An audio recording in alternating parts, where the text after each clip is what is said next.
Wabarakatuh. Perkenalkan, saya Diva Fatia Maiska dengan NIM 2204602. Kali ini diberi kesempatan untuk memimpin diskusi filsafat ilmu pengetahuan pada hari ini dengan tema memilah data berdasarkan pengetahuan dan kebenaran dengan subtema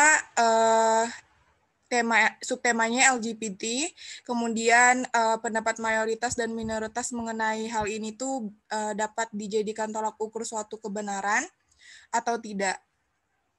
Untuk jalannya diskusi pada hari ini, yang pertama itu ada perwakilan kelompok memberitahukan kepada teman-teman yang ada di room ini mengenai pendapatnya tentang LGBTQ, apakah mereka setuju dengan adanya hal ini atau tidak. Kemudian setelah itu akan saya kelompokkan kepada yang mayoritas mengatakan tidak atau yang minoritas mengatakan iya gitu. Jadi mana yang mayoritas dan mana yang minoritas. Kemudian akan saya tanya kembali ketika sudah dipisahkan sesuai dengan mayoritas dan minoritas. Kemudian pertanyaannya adalah apakah pendapat mereka yang mayoritas dan minoritas ini bisa dijadikan tolak ukur mengenai kebenaran suatu tindakan yang LGBTQ ini gitu. Jadi untuk kapten dari setiap kelompok filsafat ini saya berikan waktu selama 5 menit untuk briefing kepada anggotanya untuk memutuskan apakah kelompoknya setuju atau tidak dengan ini. Terima kasih.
Oke, teman-teman, untuk reminder waktunya itu sekitar kurang 1 menit lagi ya.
Oke, waktunya udah habis ya teman-teman untuk diskusi grupnya. Sebelumnya aku mau tanya apakah suaraku bisa terdengar dengan jelas? Bisa. Oke, makasih. Langsung aja ke kelompok 1. bisa mengutarakan pendapatnya ya. Silahkan, kelompok 1 perwakilannya. Halo, kedengaran suara saya? Iya, kedengaran. Iya, jadi mohon izin moderator, saya Fadila Rizkyani dengan NIM 2002046041 mewakili kelompok 1 ingin menyampaikan pendapat kami. Jadi di sini jika ditanya apakah kelompok kami itu setuju dengan LGBT atau tidak, kami menjawab tidak setuju. Jadi ada beberapa alasan. Yang pertama, LGBT ini kan sudah melanggar kodrat manusia gitu. Jadi yang seharusnya secara normalnya itu kan laki-laki dengan perempuan, tapi kalau LGBT ini kan sesama jenis, dan juga banyak hal lainnya yang dari sisi LGBT ini kan melanggar kodrat. Jadi itu juga bertentangan dengan nilai-nilai agama kan. Dan yang kedua, di Indonesia, kalau kita lihat di Indonesia, LGBT itu bukanlah hal yang normal. Jadi pemerintah pun kan tidak mengesahkan. Kalaupun ada yang mengatakan bahwa LGBT itu boleh, saya ingin bertanya apa itu dan apa landasannya jika mengatakan LGBT itu boleh di Indonesia. Lalu selanjutnya, jadi menurut data WHO itu menyebutkan bahwa kaum gay dan transgender ini memiliki resiko 20 kali lebih besar untuk tertular penyakit HIV atau AIDS dibandingkan dengan populasi normal. Jadi selain dilihat dari sisi norma kalau LGBT ini bertentangan dengan kodrat manusia, LGBT ini juga membawa penyakit yang berbahaya gitu, yang bisa membahayakan dirinya sendiri bahkan orang lain. Sekian, itu aja dari kelompok kami. Makasih untuk kesempatannya. Oke, terima kasih untuk kelompok 1. Jadi yang bisa aku simpulkan di sini adalah bahwa kelompok 1 ini menolak atau tidak setuju dengan adanya LGBT dengan dasar pemikiran yang di filsafat itu teologi thinking, yaitu dengan realisasinya itu yaitu bertentangan dengan nilai-nilai agama. Terus yang kedua itu adalah tadi terdengar ada pendapat yang mengatakan bahwa WHO itu mengatakan bahwa kaum gay 20 kali lebih besar untuk terkena HIV atau AIDS. Berarti ini dibuktikan dengan sains ya, yang itu berarti mendukung juga dengan pemikiran scientific thinking. Oke. Mungkin itu aja yang bisa saya simpulkan dari kelompok 1. Kita move ke kelompok 2. Mungkin perwakilannya bisa berbicara ya, silahkan.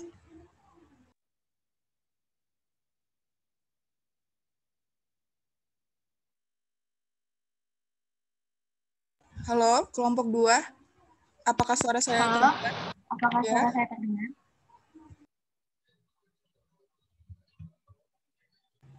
Ini Musdalifah Kak yang mau ngomong. Mutiara. Oh iya, ya, terdengar. Baik, terima kasih atas waktunya. Saya perwakilan dari kelompok 2, Mutiara Azara, dengan NIM 2002046608. Baik, kelompok kami sudah memutuskan untuk tidak setuju dengan LGBT. Menurut kelompok kami, kelompok LGBT itu menutup diri dari sebuah kebenaran. Sebenarnya mereka itu tahu dan sadar akan kesalahannya, namun mereka mencari pembenaran demi pembenaran dan mencari pendukung atas perbuatannya. Dan secara biologis, seseorang tidak dapat merubah orientasi seksualnya, tetapi bisa memilih identitas seksualnya. Pada kasus gay, lesbian, dan biseksual, seseorang tidak bisa memilih untuk menjadi seperti itu, tetapi pada kasus transgender, individu tersebut memiliki pilihan apakah ia tetap ingin pada gendernya atau bertransisi ke gender yang ia rasakan cocok. Dan statement bahwa LGBT merupakan hal yang bisa dipilih itu merupakan spekulasi dari pandangan konservatif karena tidak sesuai dengan pandangan keilahian mereka. Berdasarkan tangga berpikir manusia, scientific thinking menyatakan hal itu salah karena kembali lagi secara biologis manusia tidak dapat mengubah orientasi seksualnya. Mungkin sekian dari kelompok kami. Terima kasih. Oke. Terima kasih kepada Mutiara selaku perwakilan dari kelompok 2. Jadi kelompok 2 ini yang bisa saya simpulkan tidak menyetujui adanya LGBT karena secara scientific thinking itu tidak dibenarkan dan juga menyalahi kodrat yang biologis tadi, bukan ya? Terus juga gender itu tidak sesuai dengan itu gitu. Oke, jadi kita move ke kelompok 3. Mungkin perwakilannya bisa berbicara sekarang. Terima kasih.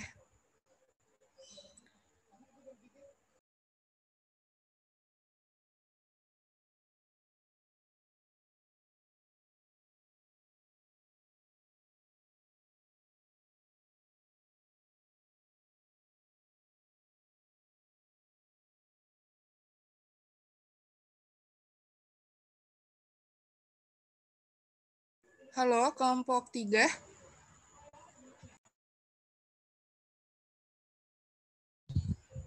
Perwakilannya mungkin bisa segera berbicara.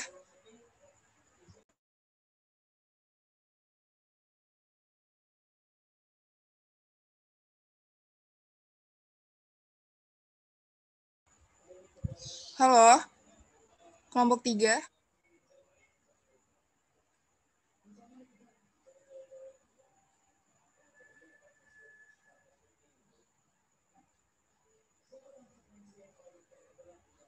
Apa tidak ada perwakilan dari kelompok 3? Halo? Iya, halo.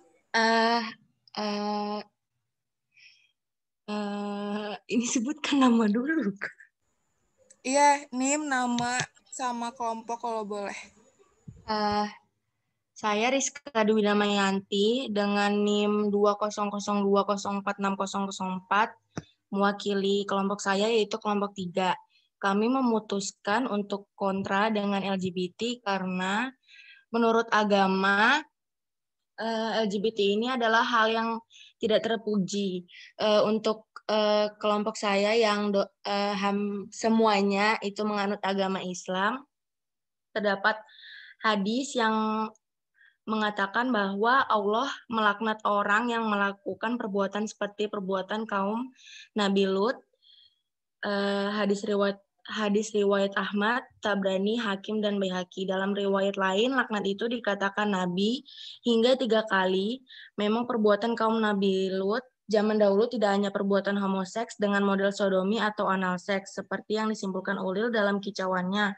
Tetapi perbuatan yang paling dikecam oleh Nabi Lut adalah perilaku ini, sehingga kata perbuatan kaum Nabi Lut lebih mengerucut kepada perilaku homoseks. Itu saja dari saya, terima kasih. Oke, kesimpulan yang bisa saya sampaikan untuk kelompok 3 ini, bahwa kelompok 3 memutuskan untuk kontra dengan adanya LGBT. Pendapat mereka didasarkan oleh teologi thinking, yaitu merupakan sebuah pemikiran tertinggi di filsafat ilmu pengetahuan, di mana diperkuat dengan bukti hadis dari ulama-ulama yang mengatakan bahwa hal tersebut tidak terpuji dan Allah sebagai Tuhan yang ada di dalam agama Islam itu sangat melaknat orang yang menganut LGBT. Oke. Kita move ke kelompok 4. Mungkin perwakilannya bisa menyampaikan pendapat dari kelompoknya.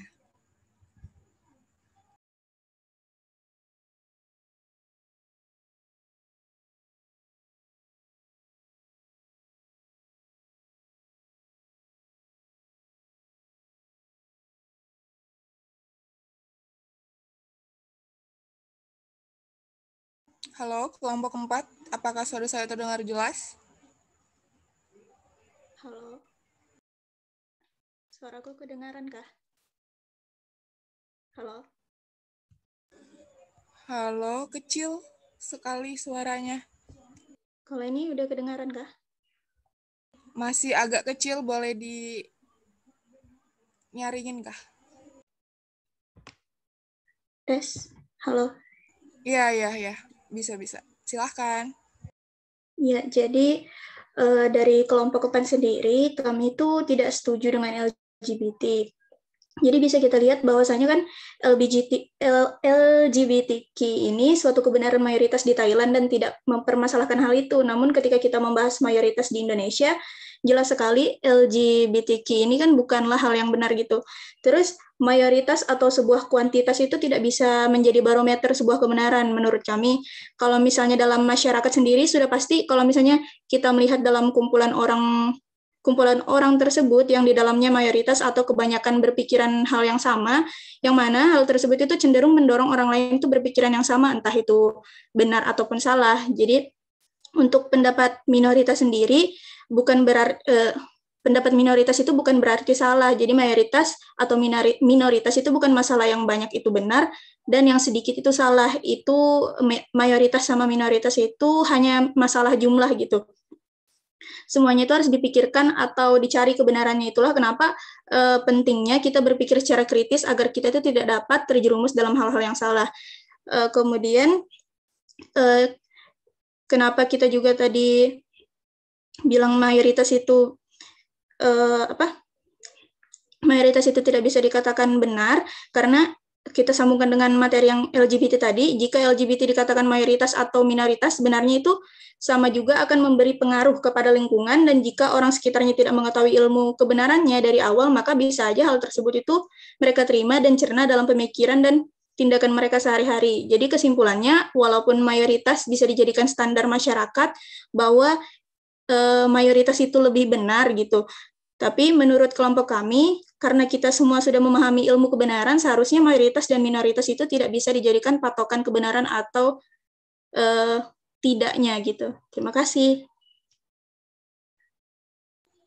Oke, terima kasih untuk kelompok 4 yang cukup jelas dan cukup menyeluruh. Jadi singkat saja kesimpulan dari saya bahwa kalian tidak setuju, tapi di samping itu juga jika nantinya banyak pendapat yang mayoritas atau minoritas itu tidak bisa dipakai sebagai acuan untuk membenarkan suatu tindakan atau menyalahkan suatu tindakan.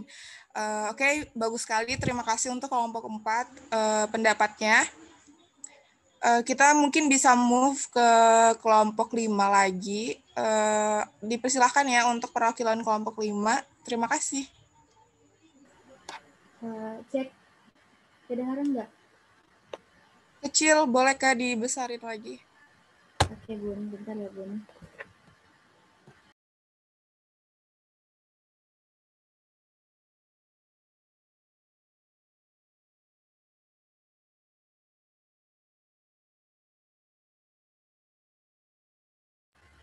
Halo, halo. Udah besar nggak? Ya, lumayan bisa didengar. Oke, jadi perkenalkan, nama saya Marcella Caroline Karhur, NIM 2002046048, perwakilan dari kelompok 5 akan menyatakan argumen dari kelompok kami. Jadi kalau menurut kelompok kami, kalau untuk LGBT-nya sendiri, kami sangat tidak setuju mengenai hal itu karena melalui berdasarkan cara berpikir filsafat di level teologi thinking, LGBTQ ini kan jelas aja salah. Tidak ada agama yang melegalkan atau menyetujui LGBT ini. Karena hubungan seksual sesama jenis itu menyalahi kodrat, melawan nurani dan fitrah kemanusiaan yang benar dan lurus. Selain itu, secara saintifik, LGBT ini juga mematikan proses reproduksi melalui pernikahan berbeda jenis dan mematikan masa depan kemanusiaan.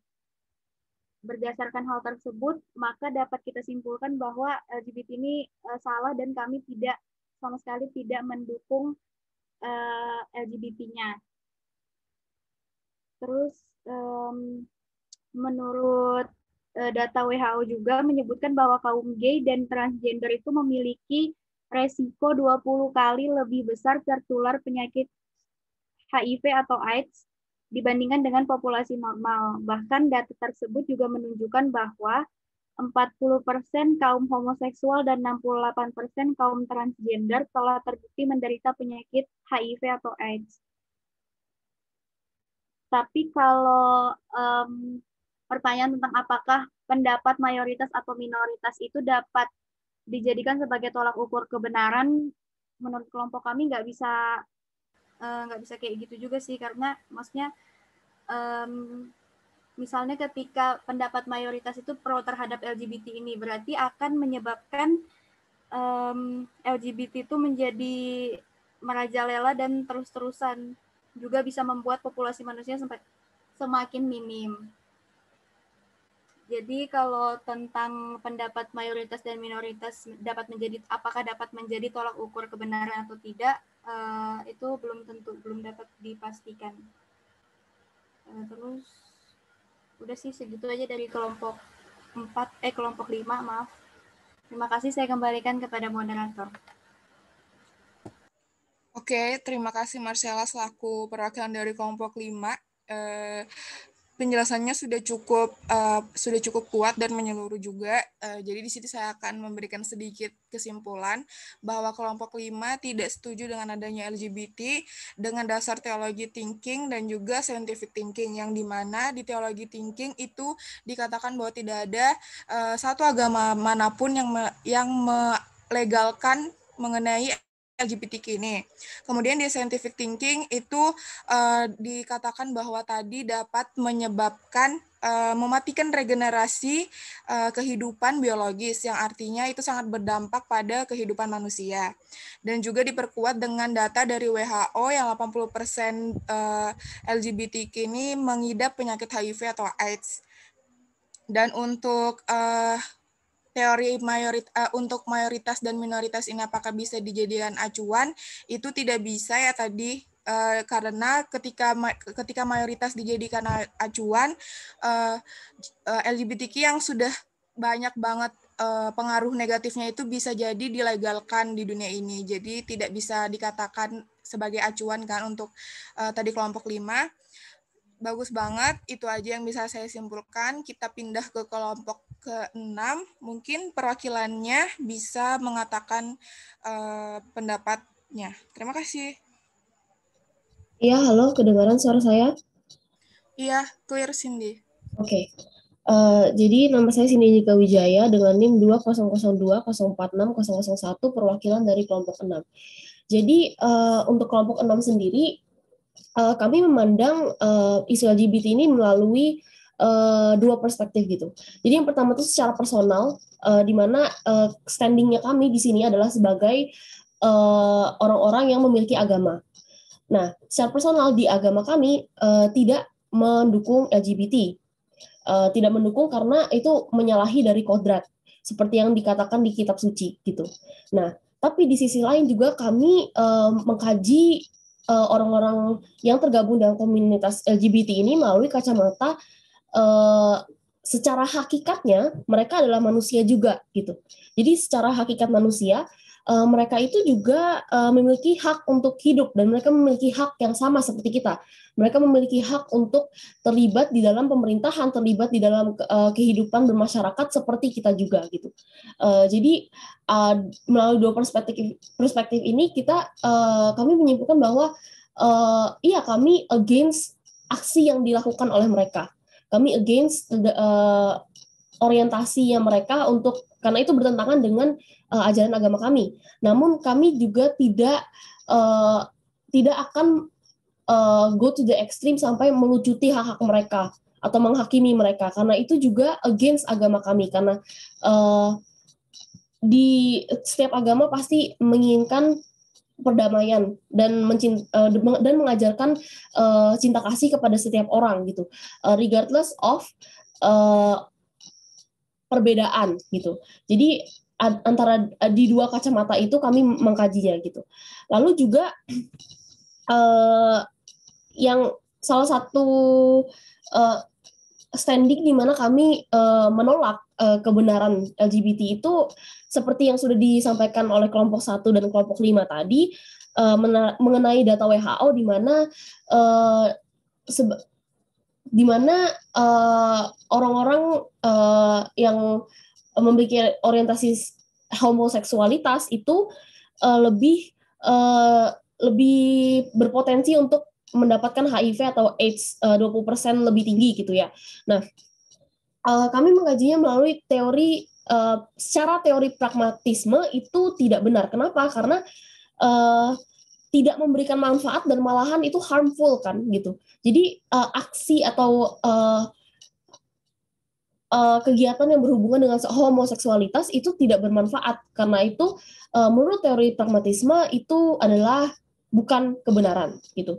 Lalu juga kalau kita lihat homoseks atau tindakan seks sesama jenis itu kita lihat ya secara hakikatnya, secara scientific thinking ini secara biologis, seks itu tujuannya adalah untuk reproduktif, untuk reproduksi. Ini adalah mungkin teman-teman mungkin ada mungkin enggak kok, seks juga bisa untuk menyatukan pasangan yang saling mencintai gitu. Itu adalah pendapat ya. Tapi secara saintifik udah dibuktikan faktanya seks itu tujuan utamanya adalah untuk reproduksi. Dan kita lihat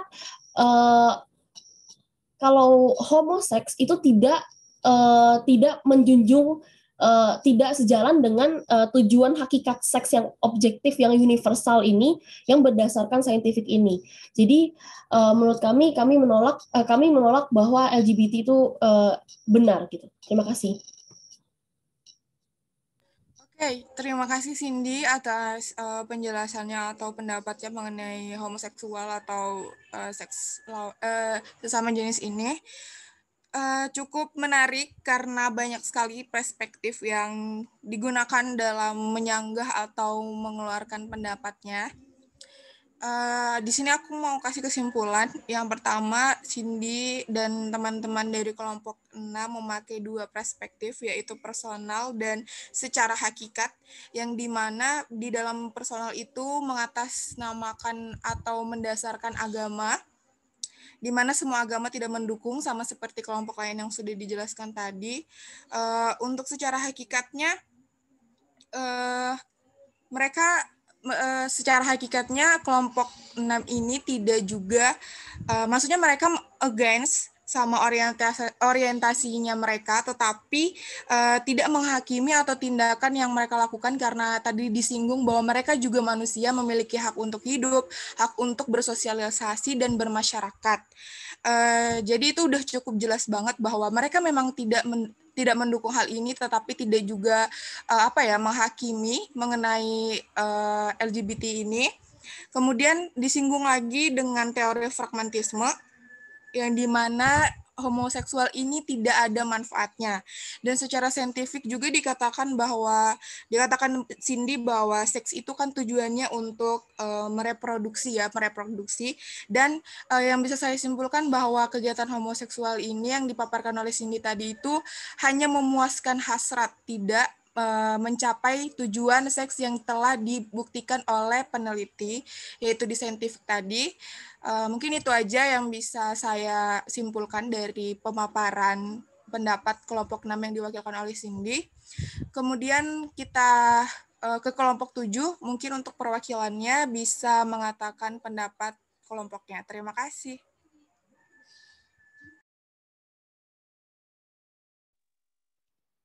Oke, nama saya Silsiliana Fadilah dengan NIM 2002460007, perwakilan dari kelompok 7. Kalau dari kelompok kami sepakat untuk tidak setuju dengan LGBTQ karena jika dilihat dari nilai agama, tidak ada agama yang membenarkan LGBTQ ini.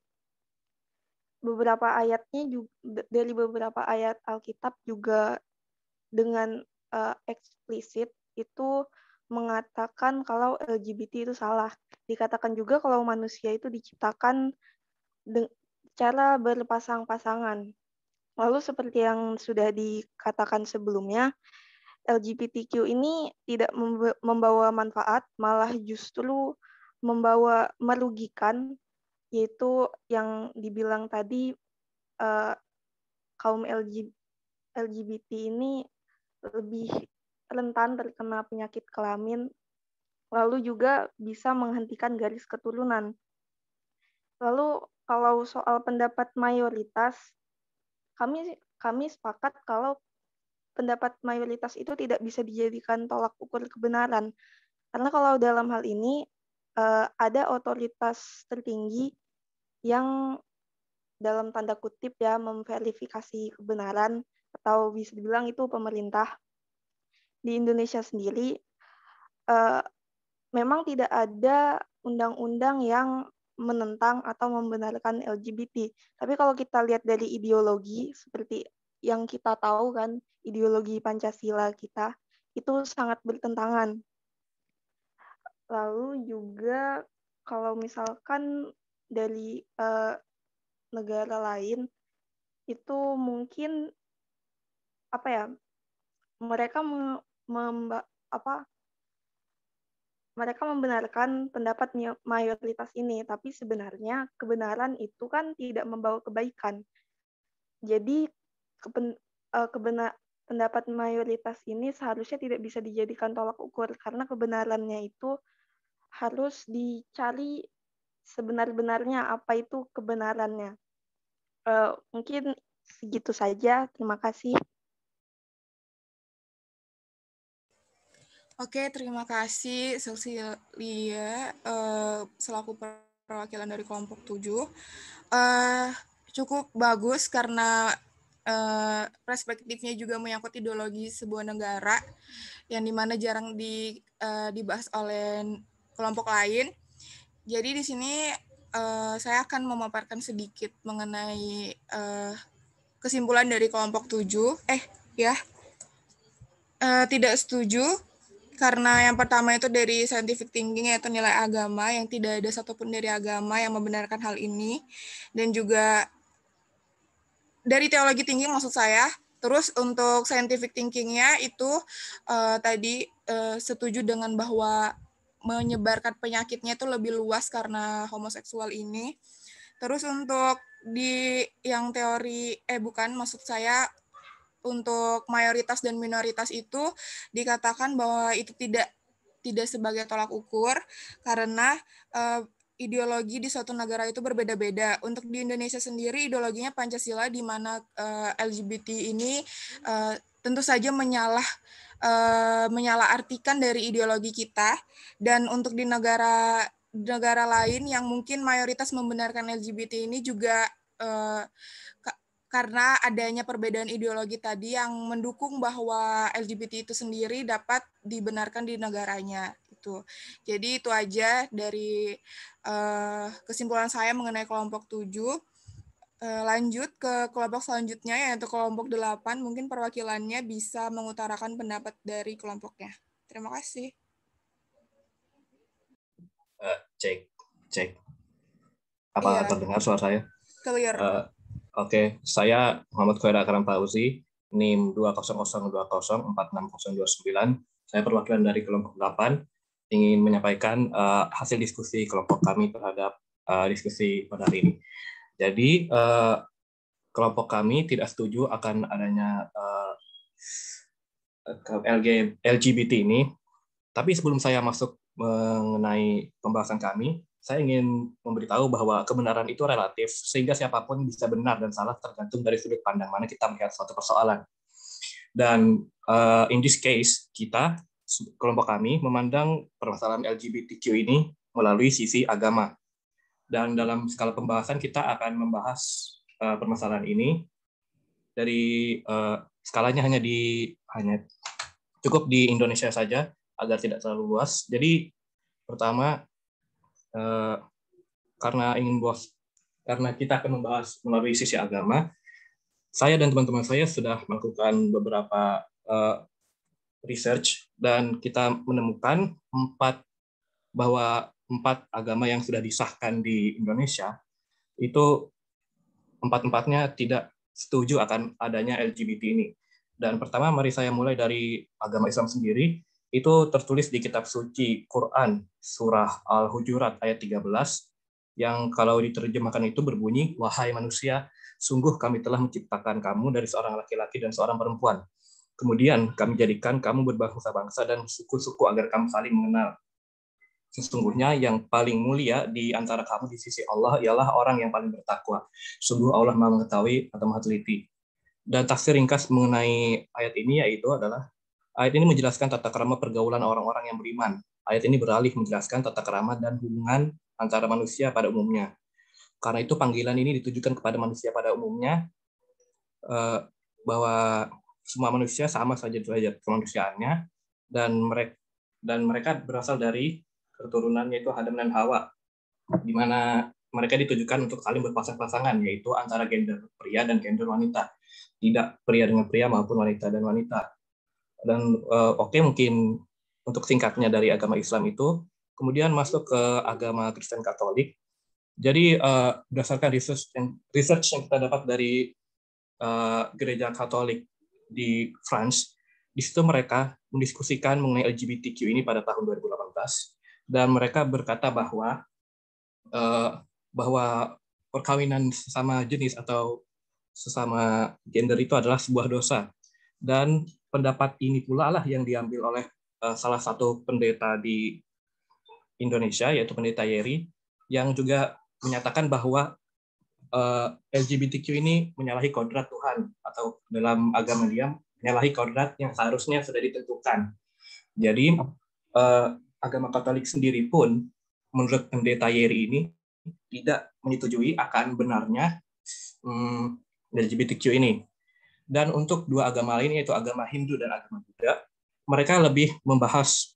fokus mereka lebih membahas kepada bagian saintifik atau secara sains, di mana ini juga melanggar kodrat alam, dan di mana di saat hamba-hamba dewa, hamba-hamba Tuhan di agama Hindu melanggar kodrat Tuhan, maka akan membuat para dewa murka, sehingga tidak adanya berkah yang diberikan para dewa untuk orang-orang yang menyeleweng dari ajaran dewa itu sendiri. Dan menurut Mangku Pasek Swastika, berdasarkan kitab Manawa Dharma di Hindu, menurut kitab-kitab rujukan tersebut, LGBTQ merupakan penyimpangan yang tidak sesuai dengan sabda Tuhan, yang dimana tentunya tidaklah bagus untuk peradaban beragama Hindu, seperti yang kita ketahui. Mungkin sekian dari saya. Jadi untuk kesimpulan dari hasil diskusi kelompok kami ini, kita tidak setuju mengenai LGBTQ ini karena pertama, itu melanggar kodrat Tuhan, dan dari beberapa agama yang sudah saya sampaikan itu tidak menyetujui dan tidak sesuai dengan agama yang telah saya sampaikan.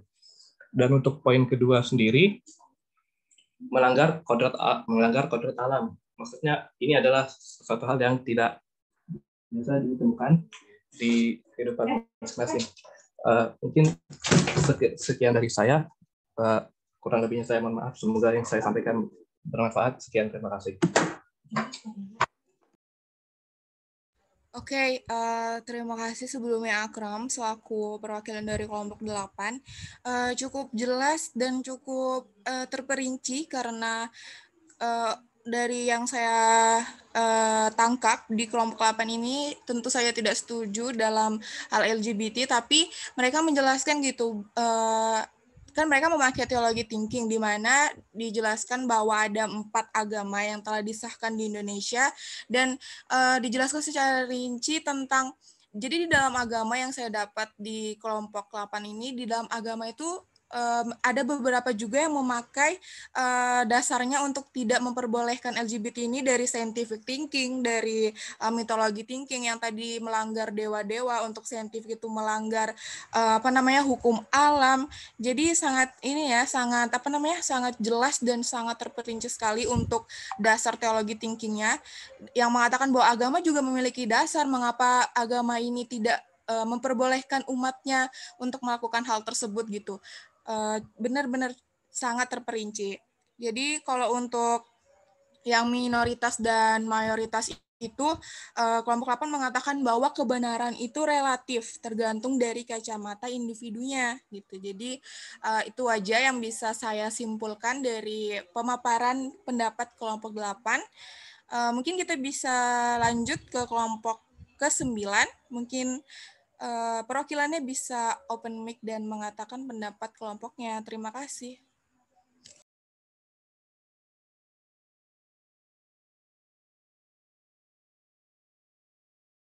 Halo, kelompok 9.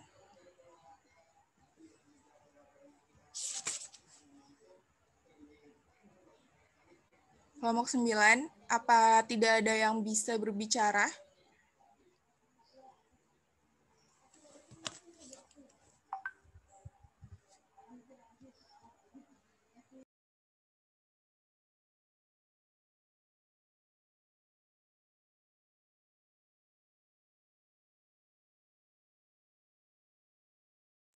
Kelompok 9, apa tidak ada perwakilannya yang bisa mengutarakan pendapatnya? Atau tidak ada anggotanya yang lain yang bisa memaparkan? Halo, kedengaran suara saya? Oh iya. Kecil, Ra. Ini kedengaran nggak? Apa? Ini kedengaran nggak ini? Iya, tapi masih kecil sih. Tapi kalau nggak bisa lagi nggak apa-apa. Lanjut aja. Oh ya udah, benar. Saya perwakilan dari kelompok 9, NIM 20020460050, Aurora Salsabila Mashhar. Jadi kalau menurut kelompok kami tidak setuju dengan LGBT karena hal tersebut bertentangan dengan ajaran agama. Salah satu buktinya adalah Allah Subhanahu wa Ta'ala menimpakan azab kepada kaum Nabi Lut alaihi salam dengan azab yang tidak pernah ditimpakan kepada siapapun sebelumnya. Kaum Nabi Lut diazab karena kaumnya melakukan hubungan sesama jenis. Hal itu tercantum dalam Al-Quran Surah Hud ayat 82. Mereka diberi azab berupa bumi yang terbalik, seolah mengisyaratkan bahwa perilaku kaum Nabi Lut alaihi salam memang terbalik dibandingkan perilaku manusia normal pada umumnya. Mungkin itu yang bisa kami sampaikan. Kurang lebihnya saya mohon maaf. Terima kasih. Oke. Terima kasih sebelumnya untuk Aurora selaku perwakilan dari kelompok 9. Jadi kelompok 9 itu tidak setuju dengan memakai dasar teologi thinking yang dimana ada peristiwa yang dijelaskan juga di Al-Quran yaitu azab kaum Nabi Lut yang dimana kaum Nabi Lut ini juga kebanyakan adalah homoseksual atau penyuka lawan jenis.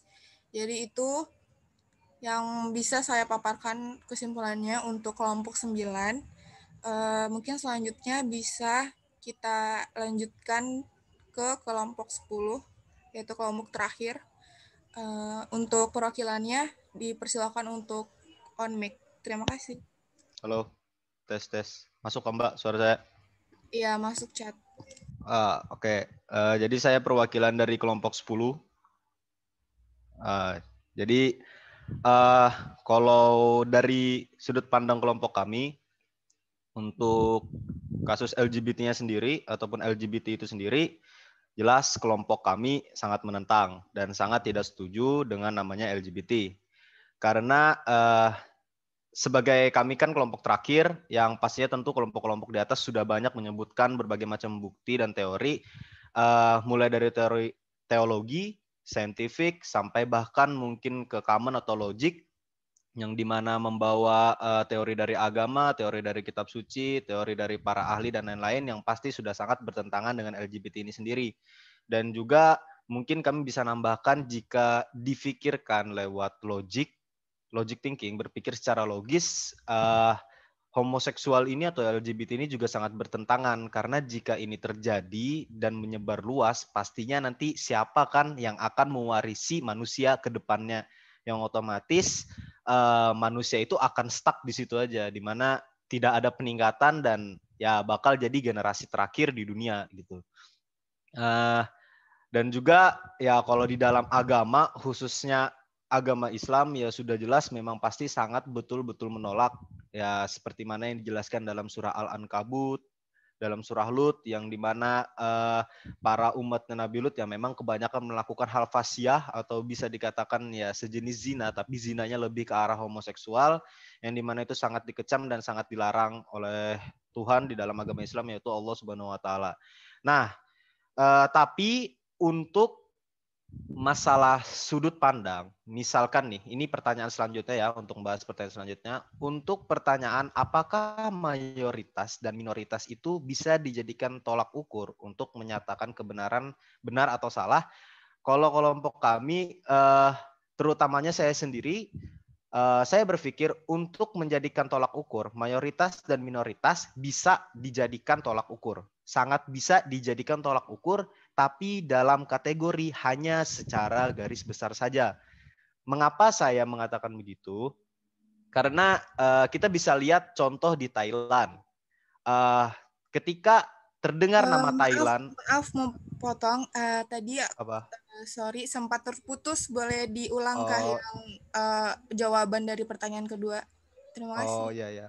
Oke, jadi saya ulang ya. Ini yang pertanyaan kedua, apakah mayoritas dan minoritas itu bisa dijadikan sebagai tolak ukur dalam menentukan benar atau salahnya LGBT ini? Kalau dari kelompok kami jelas mengatakan bisa. Mayoritas dan minoritas itu bisa dijadikan tolak ukur untuk menyatakan benar atau salahnya LGBT itu sendiri. Mengapa kami mengatakan seperti itu? Bisa kita ambil contoh seperti di Thailand. Ketika mendengar kata Thailand yang bergelut di dalam dunia LGBT, pasti yang pertama kali kita pikirkan adalah, oh iya benar, Thailand memang mengesahkan atau memang mengizinkan LGBT itu ada. Mengapa demikian? Ya karena pemerintahnya mereka memang setuju. Dan mayoritas mereka banyak setuju, meskipun ada juga pasti di antara mereka masyarakatnya yang tidak setuju dengan LGBT. Tapi tetap dikatakan Thailand setuju dengan LGBT. Jadi, nah, sedangkan misalnya kita ambil contoh lagi di Indonesia. Di Indonesia LGBT sangat dilarang keras. Contohnya mungkin sangat bertentangan dengan Pancasila, undang-undang, agama, dan lain-lain.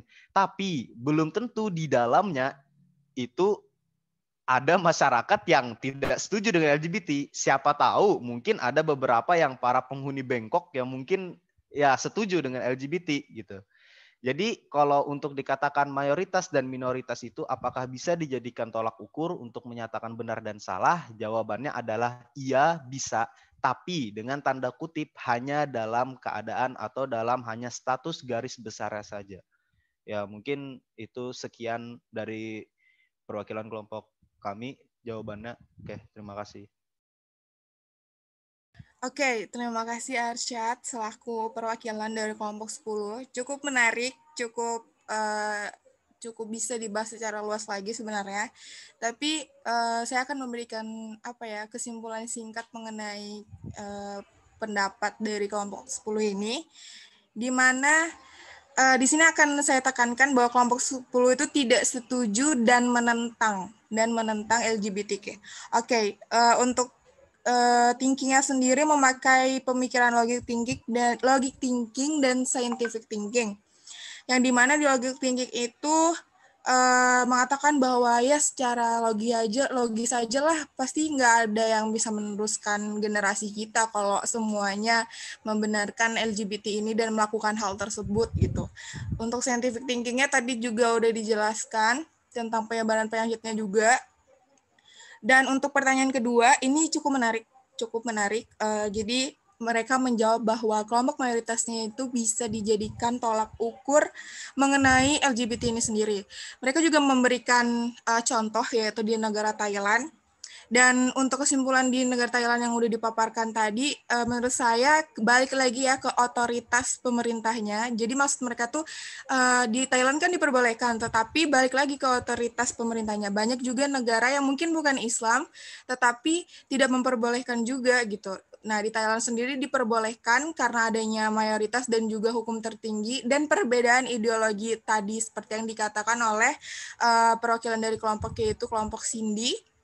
Ini cukup menarik ya teman-teman, dan sangat seru sebenarnya buat dibahas secara berlanjut, tapi itu aja untuk kesimpulan yang bisa saya paparkan di kelompok 10.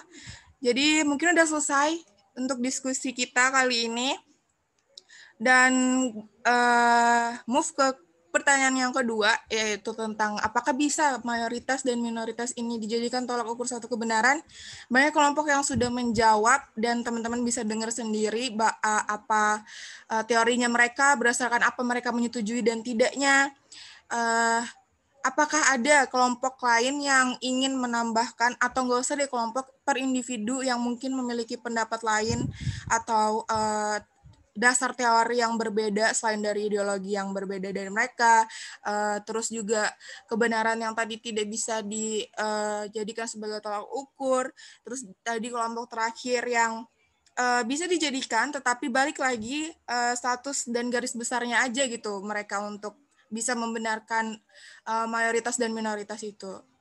Dalam hal ini kan statusnya itu LGBT ya gitu, jadi tergantung sikonnya lagi dan apa masalahnya gitu.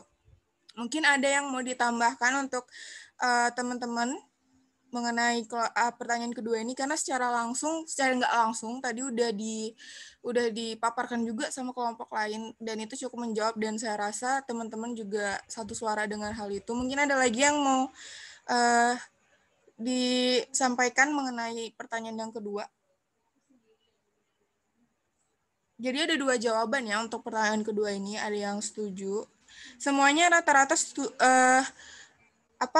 tidak setuju untuk yang mendukung LGBT atau tidak. Tapi untuk pertanyaan kedua yang memvalidasi mayoritas atau minoritas itu ada yang kebanyakan nggak cuma kelompok 10 aja yang bilang bisa untuk sebagai tolak ukur kebenaran mengenai hal ini. Mungkin ada yang mau menambahkan lagi, bisa raise hand.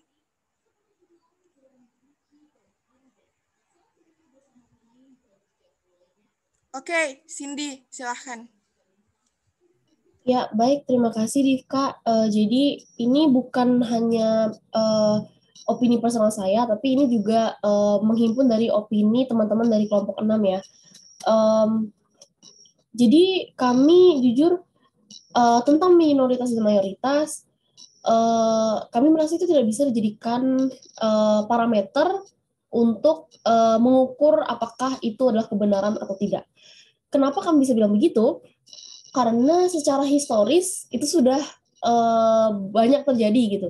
Misalnya kita lihat perdebatan yang ada, kalau kalian tahu kasusnya Galileo Galilei dan juga perdebatan dengan gereja, itu kan juga ada andil mayoritas dan minoritas di situ, di mana mayoritas menerima perspektif yang ditawarkan oleh gereja dan hanya sedikit yang memiliki yang menentang, ya, seperti Galileo gitu kan.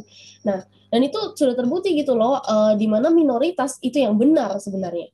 Nah, tapi di dinamikanya sebenarnya untuk menjelaskan fenomena kenapa mayoritas hal-hal yang kalau kita tahu kan kayak kalau mayoritas bilang benar ya berarti benar gitu kan.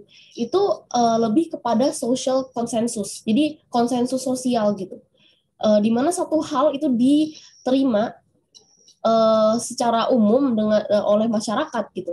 Itu dan aspek yang ditekankan itu bukan pada kebenarannya, tetapi pada acceptability-nya gitu.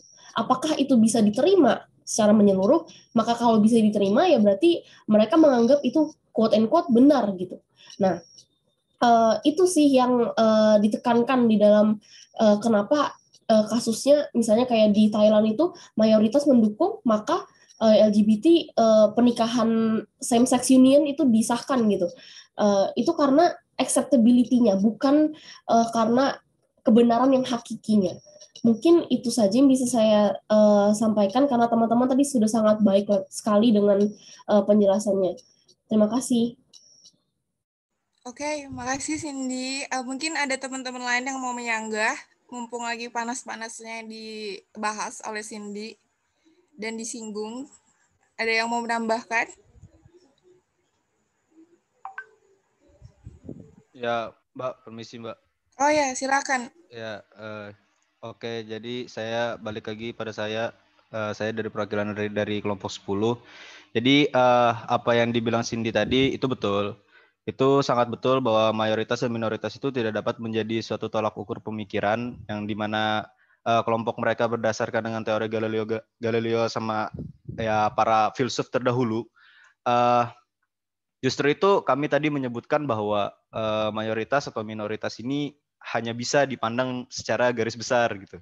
Jadi tidak bisa kita menyatakan bahwa ya seutuhnya seabsolut mungkin mereka itu sangat setuju dengan LGBT. Contohnya kayak di Thailand yang tadi saya sudah kasih contoh kan ya pemerintahannya aja gitu yang memang membolehkan, ya mungkin karena memang mayoritasnya aja yang banyak setuju.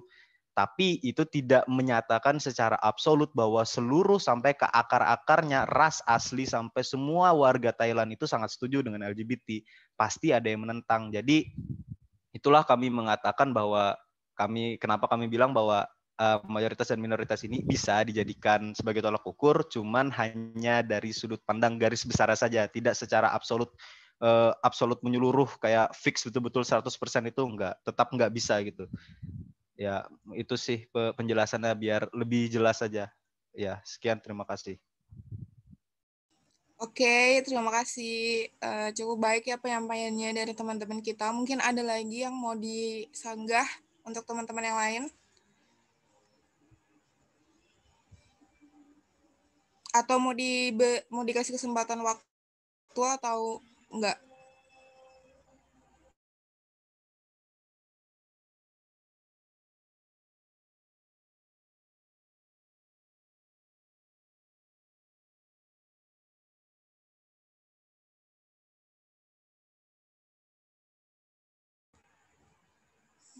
Oke, kalau nggak ada mungkin bisa kita akhirin ya untuk diskusi ini.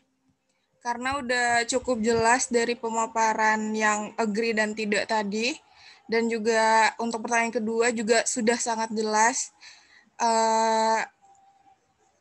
Ada lagi? Nggak ada kan? Kalau nggak ada bisa ngomong di chat ya. Jadi saya tidak di ghosting.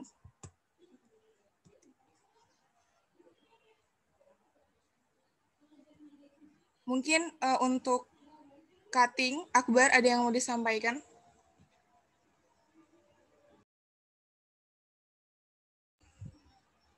Nggak ada.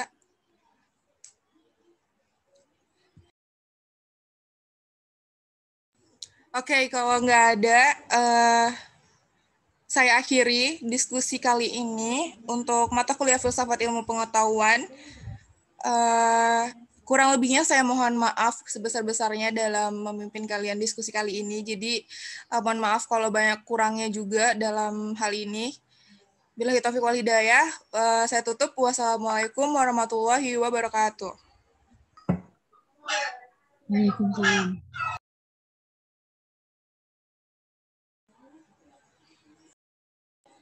Sudah kan? Oke. Cin, sudah kamu stop kah?